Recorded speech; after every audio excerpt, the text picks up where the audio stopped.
नमस्कार, मी हवामान अभ्यासक अनिलराज मुलगे, राहणार मुलगेमळा, बार्शी, जिल्हा सोलापूर. दिनांक 25 मार्च. आज राज्यात नाशिक, डहाणू, पालघर, मुंबई व उपनगरात तसेच कोकणात, दक्षिण महाराष्ट्र, पश्चिम महाराष्ट्र, मराठवाडा, पूर्व विदर्भात हवामान ढगाळ व सूर्यप्रकाश असे राहील. तसेच खानदेश व पश्चिम विदर्भात हवामान अंशतः धुसर, ढगाळ व सूर्यप्रकाश असे राहील. त्यापैकी अहिल्यानगर, नाशिक, पुणे, मुंबई व उपनगरात, सातारा तसेच सांगली व सोलापूर या जिल्ह्याच्या पावसासंबंधी दिलेले भाग सोडून इतर भागात, तसेच धाराशिव, लातूर, नांदेड या जिल्ह्यात एखादे दुसरे ठिकाणी जर अचानक स्थानिक वातावरण तयार झाले तर त्या भागापुरता वादळी वाऱ्यासह हलक्या पावसाची शक्यता राहील.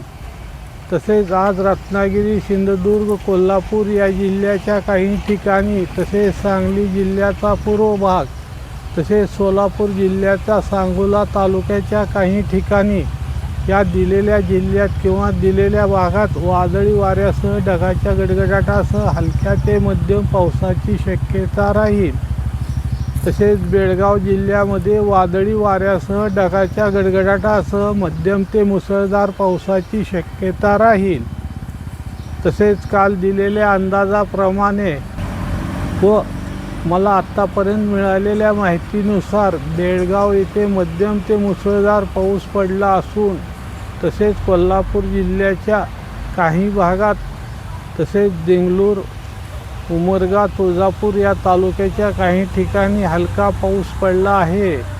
तसेच बार्शी तालुक्याच्या जवळगाव व धामणगाव येथे पण हलका पाऊस पडला आहे.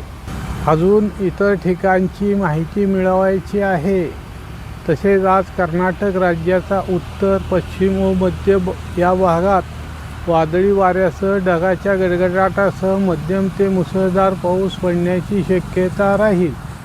तसेच तेलंगणा या राज्यात काही ठिकाणी हलक्या ते मध्यम पावसाची शक्यता राहील. तसेच मी पूर्वी दिलेल्या अंदाजाप्रमाणे दिनांक 29 मार्चपासून खानदेश विभागाकडून भाग बदलत पावसाची शक्यता राहील. जर वातावरणात अचानक काही बदल झाला तर तसे आपणाला सांगितले जाईल. सदर याचा प्रभाव राज्यात फक्त 3 दिवस पाहायला मिळेल असे वाटते आहे. त्यानंतर राज्यात एखादे दुसरे जिल्ह्यात याचा प्रभाव राहील असे सध्याच्या हवामानावरून वाटते आहे. सदर माझा हा व्हिडिओ आवडल्यास त्यास लाईक करा, सबस्क्राईब करा व शेअर करा. धन्यवाद.